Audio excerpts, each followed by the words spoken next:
Bonjour, bonjour Église, bonjour, bienvenue à l'Église des Nations, une Église des adorateurs de l'Éternel.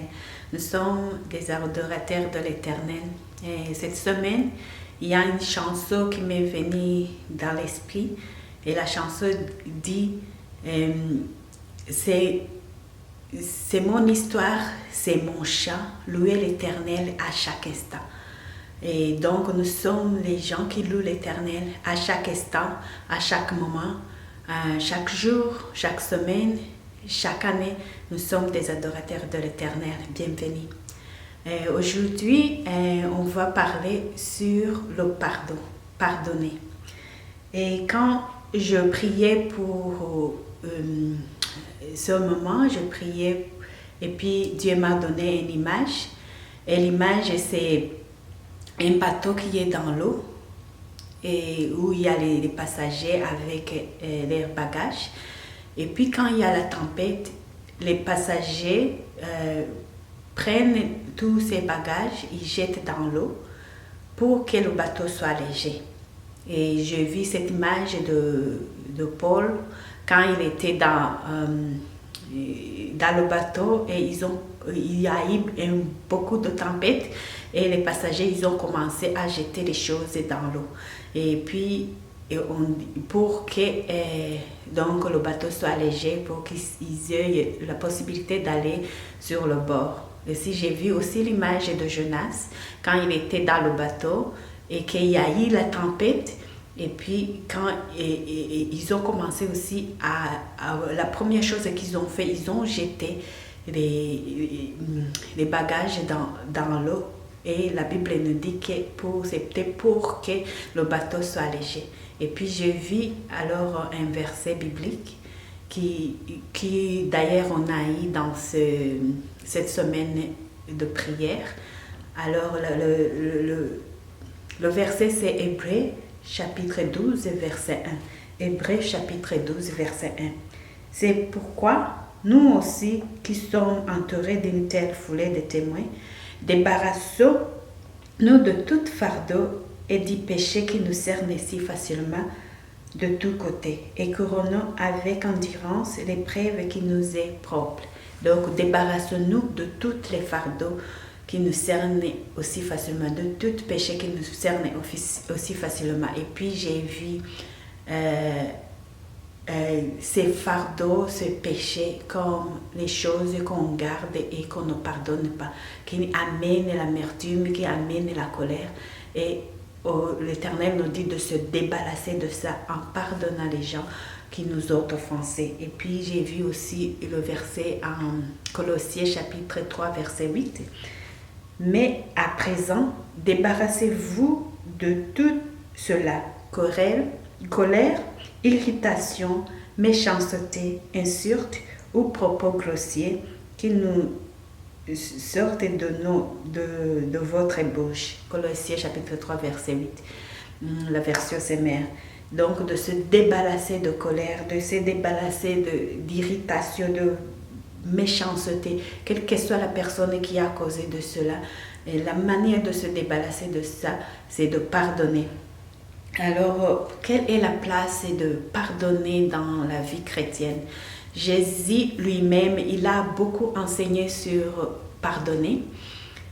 Et quand les disciples lui ont demandé, enseigne-nous de prier comme Jean a enseigné ses disciples. Alors Jésus, il a donné la prière que tout le monde connaît comme la prière de notre Père. Il dit, notre Père qui est au ciel, que ton nom soit sanctifié et que ton règne vienne, que ta volonté soit faite sur la terre comme au ciel.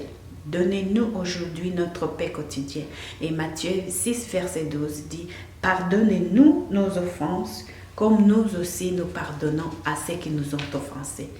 Et la Bible aussi continue à Matthieu et ne nous soumets pas à la tentation, mais délivre-nous du mal, car c'est à toi qu'appartient le règne, la puissance et la gloire de siècle en siècle. Amen.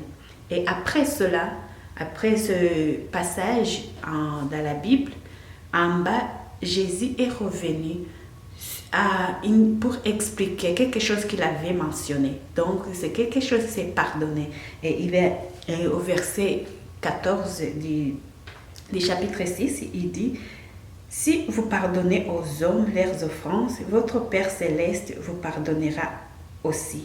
Mais si vous ne pardonnez pas aux hommes, votre Père ne vous pardonnera pas non plus vos offenses. Donc, il a enseigné comment prier, demander le paix quotidien. Et de la même manière, on demande le paix quotidien. De la même manière, on devrait pardonner à ceux qui nous ont offensés. Et dans l'autre endroit, dans l'histoire du figuier, et quand les disciples ont dit à Jésus, voilà, on a le figuier que tu as me dit, il a complètement séché des racines jusqu'en haut. Et puis Jésus, dans les explications, il a dit: ayez foi en Dieu, je vous le dis. Si tout ce que vous demandez, croyez que vous l'avez reçu, vous le verrez s'accomplir. Et après dire cela, il est revenu et puis il a dit: et lorsque vous êtes debout, faisant votre prière, si vous avez quelque chose contre quelqu'un, pardonnez-le, en fait que votre Père qui est dans le ciel vous pardonne vous aussi vos offenses. Donc, après mentionner d'ayez foi en Dieu, que tout ce que vous allez demander, vous le verrez s'accomplir, et il le demande de pardonner. Quand vous êtes debout, pardonnez à ceux qui vous ont offensé. Donc, on voit dans d'autres occasions où Jésus a parlé de pardonner, et on va peut-être voir une autre fois, un autre passage où il a mentionné de pardonner. Donc, ça a une importance dans la vie chrétienne, et Jésus, il lui parlait à ses disciples. Donc, c'était pas quelque chose que c'est pour les païens, mais c'est pour aussi les chrétiens. Donc, comme on va voir dans les épîtres de Paul, les épîtres ont écrit pour les chrétiens. Donc, pardonner, c'est pour nous aussi. C'est pas quelque chose que tu peux dire: moi je suis chrétien, j'ai déjà pardonné à tout le monde et je pardonne tout le temps. Mais il faut vraiment, si Dieu a voulu le mentionner aujourd'hui, c'est de pardonner. Parce qu'on est en train de passer dans la tempête, on est en train de passer dans les flots de la mer sont agités, et dans ces périodes où on est confiné, où on pense tout, et donc Dieu nous dit de débarrasser-nous des fardeaux, débarrasser-nous de ces fardeaux. Et alors on peut se demander pourquoi pardonner. Mais avant que j'aille vraiment à l'intérieur, je vais donner une définition que j'ai vue. C'est comme un mélange de définitions que j'ai fait. Et de pardonner. Qu'est-ce qu'il y a de pardonner? Pardonner, c'est une décision d'abandonner des sentiments de colère, d'amertume, de ressentiment envers une personne ou un groupe de personnes qui t'ont offensé, qui t'ont bercé, qu'ils méritent ou pas le pardon. Le pardon ne signifie pas de prétendre que tu n'as pas été blessé. Oh, ça va, tu peux partir. Non, c'est pas prétendre que tu as été blessé, c'est pour cela que ça t'a fait mal, et donc il faut pardonner. Pardonner, c'est pas non plus excuser ou essayer de défendre un crime ou l'offense.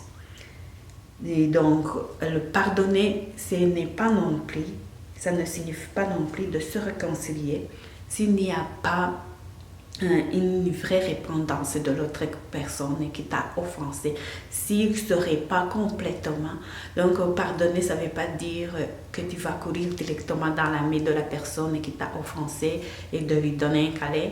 Ça ne veut pas dire que tu vas directement lui faire confiance s'il t'a volé de l'argent ou s'il a trahi ta confiance quand tu lui as donné de l'argent, par exemple. Et si tu l'avais donné comme 1000 $, il faut pas, si tu dis pardonner, ça ne veut pas dire que tu vas maintenant lui donner 10 000. Mais il faut que de l'autre côté, il y ait une repentance aussi. Donc, c'est cela, je voulais vraiment préciser qu'on ne pardonne pas, pas parce qu'on n'est pas blessé, parce que c'est pas, on n'est pas trop blessé. On pardonne, oui, on reconnaît qu'on a été blessé, mais on choisit d'abandonner les sentiments d'amertume, de colère et de ressentiment. Et donc, pardonner aussi, tu ne pardonnes pas seulement une personne parce qu'il mérite, tu ne pardonnes pas seulement une personne parce qu'il t'a demandé le pardon, mais tu pardonnes parce que toi, tu veux te débarrasser de ce fardeau d'amertume, de ce fardeau de colère, de ce fardeau de ressentiment et de vengeance. Okay. Donc, pourquoi on doit pardonner? Nous pardonnons parce que Christ nous a pardonné.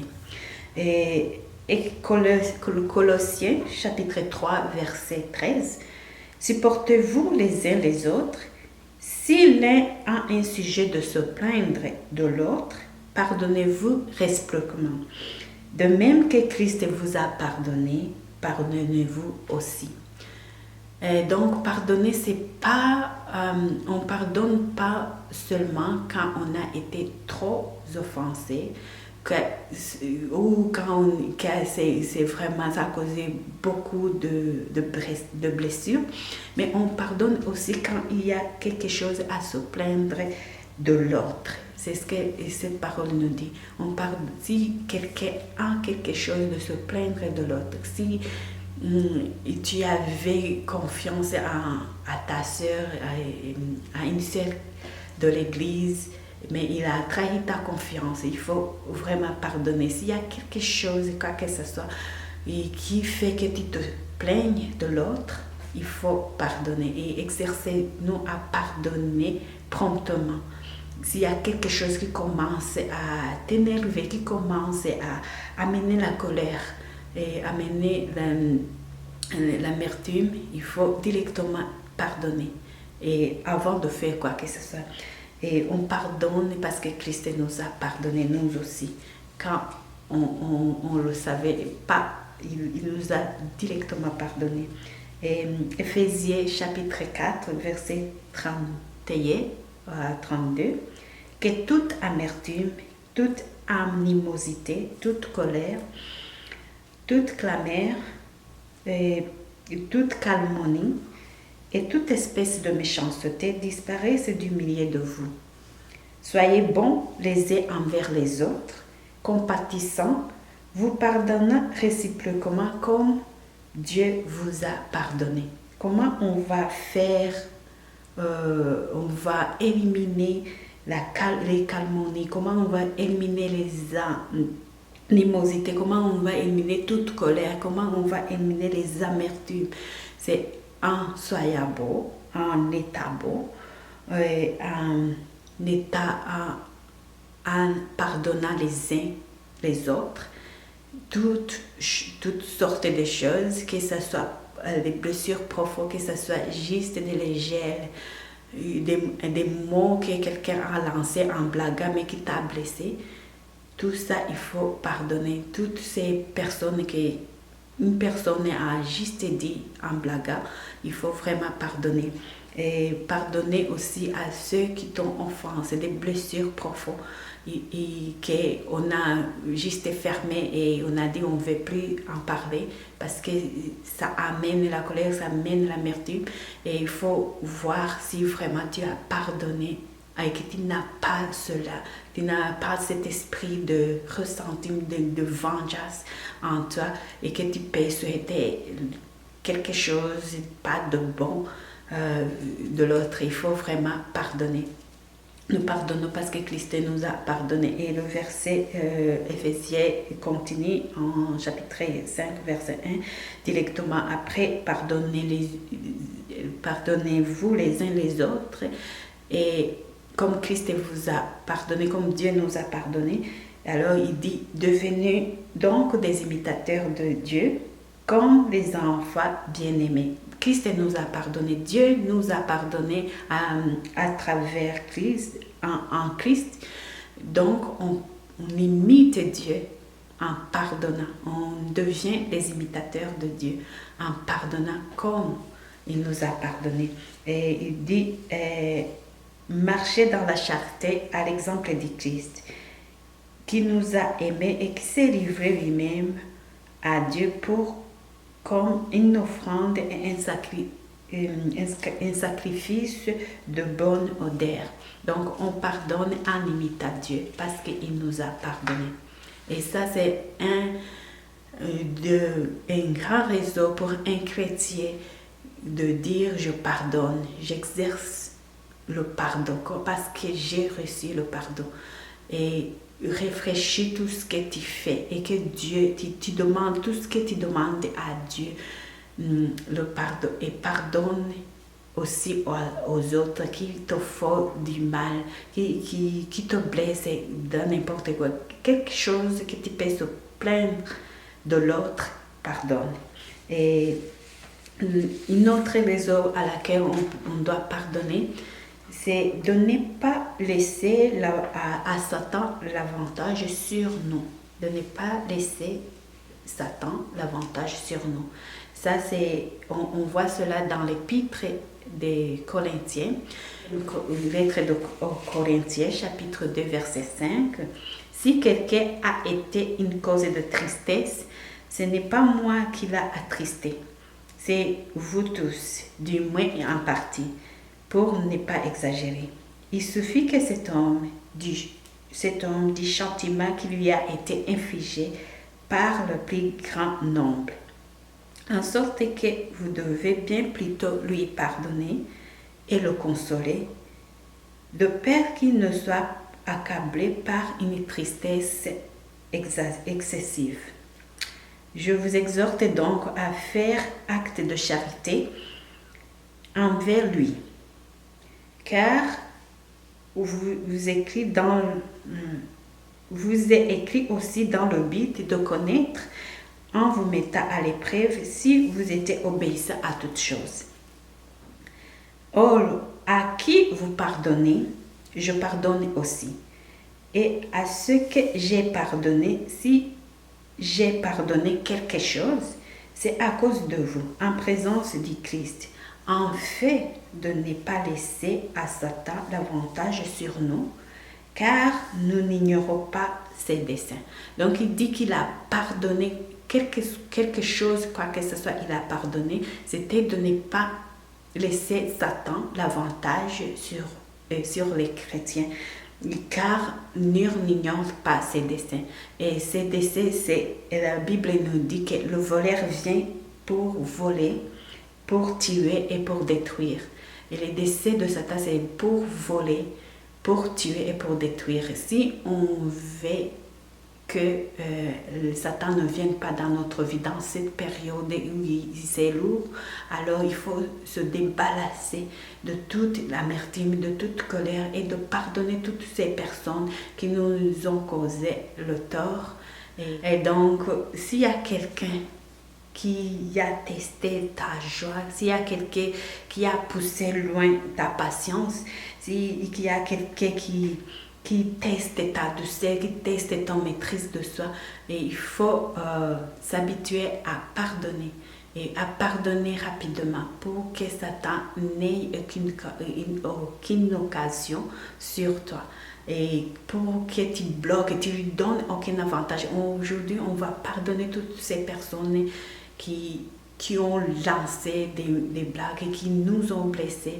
Et toutes ces personnes qu'on avait confiance et que quand, par exemple, tu as donné quelque chose et tu attendais qu'ils te disent un mot gentil, un merci, mais au lieu de ça, il t'a complètement détruit. Et donc, il faut vraiment pardonner. On pardonne. Et la Bible aussi nous donne plusieurs exemples des gens qui ont pardonné Le premier exemple, notre modèle, c'est Christ. La Bible nous dit que quand il était à la croix, et on a déchiré ses vêtements, on se partageait ses vêtements, on se moquait de lui et en disant, toi qui as guéri les autres, tu ne peux pas te guérir toi-même. Et toi qui as sauvé les autres, est-ce que tu ne peux pas sauver toi-même? Et il savait qu'il a sauvé. Peut-être c'est leurs frères et sœurs qu'il a guéri, qu'il a fait du bien. Mais ils ont déchiré leurs vêtements et ils se moquaient de lui. Pendant ce moment, quand il était à la croix, en train de mourir à toutes ces personnes, et ils ont dit, et Jésus a dit, Père, pardonne-le, car ils ne savent pas ce qu'il faut. Peut-être tu peux dire, oh, oui, ici Jésus, il les a pardonnés parce qu'ils ne savaient pas ce qu'il faut, mais tel seul sait que il savait que s'il fait ça, ça va me blesser. Mon ex-mari, mon ex-ami, il savait que s'il faisait ça, ça va me blesser parce qu'on a vécu ensemble, il sait ce que j'aime, il sait ce que je n'aime pas. Mais Dieu nous dit pardonner, comme on a vu dans la définition du pardon. On ne pardonne pas parce que quelqu'un savait ou ne savait pas quand il le faisait, parce qu'on ne pardonne pas parce qu'il nous a demandé pardon. Oui, peut-être tu peux dire, il n'a même pas demandé pardon, alors pourquoi je le pardonnerai? On pardonne. Et pendant que Jésus, ces gens, ils déchiraient les vêtements de Jésus, Jésus n'a pas dit, je vais attendre qu'il me demande pardon pour les pardonner, mais il a pardonné directement. Mais aussi, on a un autre exemple, Étienne. Et la Bible nous dit le commencement, comment ça a commencé, qu'il était en train de discuter. Les gens ils sont venus en train de discuter avec Étienne. La Bible nous dit, mais il ne pouvait pas résister à la sagesse et à l'esprit à laquelle il parlait. Il a parlé bien, il a parlé avec sagesse et intelligence que l'esprit lui donnait. Et là, ça énervé les gens parce qu'il était bon. Est-ce que en toi, quand dans tous les projets, par exemple, tu fais au travail, est-ce qu'il y a quelqu'un qui a été énervé, qui a eu la jalousie parce que tu l'as fait bien et que tu te demandes pourquoi la première réaction devrait être je te pardonne, je pardonne et comme Étienne l'a fait, moi je pardonne.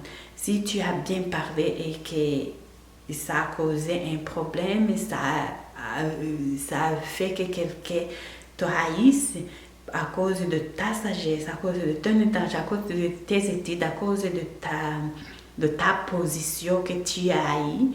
Alors, il faut vraiment pardonner à toutes ces personnes. On veut vraiment se décharger aujourd'hui de tous les fardeaux qu'on a.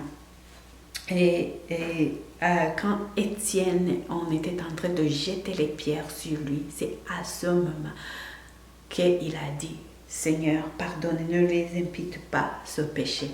Alors il les a pardonnés. Et on sait aussi l'exemple de Joseph.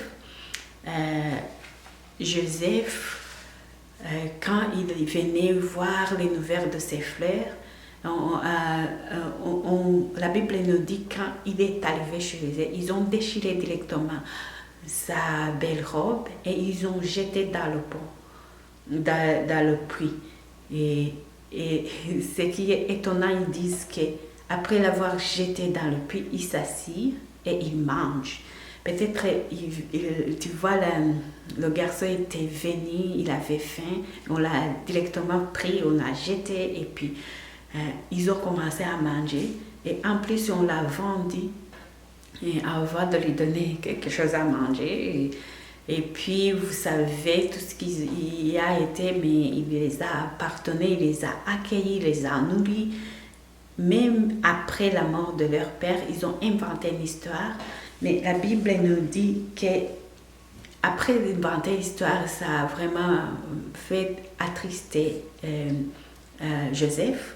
Mais il les a parlé et il a dit, soyez donc sans crainte, je vous entretiendrai, vous et vos enfants. et il les consola en parlant à leur cœur. Donc, en parlant à leur cœur, il les a consolés. Donc, nous pardonnons, on a plusieurs exemples, l'exemple de David, les autres exemples dans la Bible qui nous disent de pardonner. De pardonner quand ça on a été profondément attristé, de pardonner quand c'est juste un petit quelque chose qui amène la colère, de pardonner quand c'est répétitif. Et la Bible, je vais juste conclure avec ce verset biblique, Matthieu 18, verset 21. Alors Pierre s'approcha de Jésus et lui demanda, « Seigneur, si mon frère sera coupable à mon égard, combien de fois devrais-je lui pardonner ?» Et il ira jusqu'à 7 fois. Non, lui répondit Jésus. Je ne te dis pas d'aller jusqu'à 7 fois, mais jusqu'à 77 fois. Alors, ça veut dire c'est énorme. Donc, c'est plusieurs infiniment. Donc, indéfiniment, je vais dire. Donc, pardonner indéfiniment. Donc, pardonner plusieurs fois.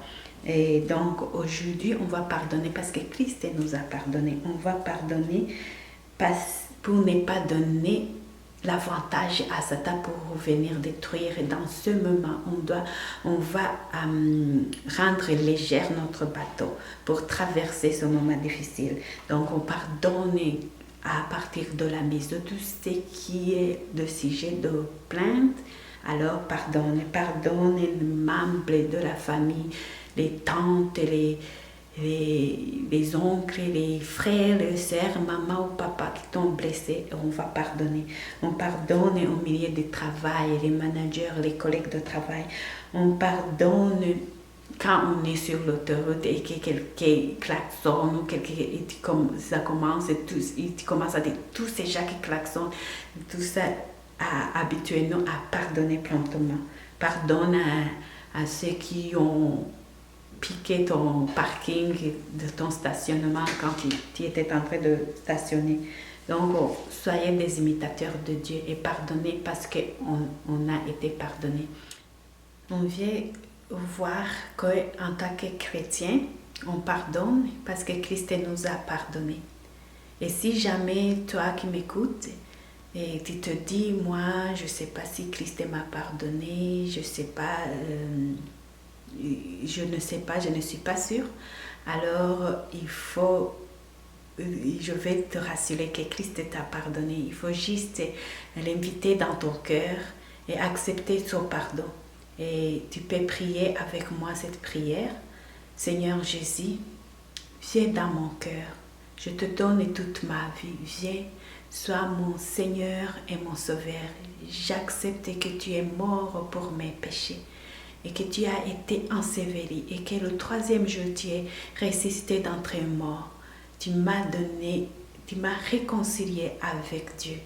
Maintenant, Seigneur, prends ma vie et fais quelque chose que tu veux avec ma vie. Amen. Si tu as prié cette prière avec moi, je t'invite à nous faire savoir, ou si tu connais un chrétien, tu lui parles que tu as reçu Jésus, et dis à une personne que tu as reçu le Seigneur Jésus, et tu peux nous contacter. Si tu es en direct, tu peux écrire un mot pour nous dire que tu viens de recevoir Jésus-Christ, et quelqu'un peut te contacter pour te donner plus d'informations, comment tu as été pardonné et comment tu vas vivre une vie de chrétien. Et pour tout le reste, ayez un bon dimanche et pardonnez-vous les uns et les autres. Bon dimanche.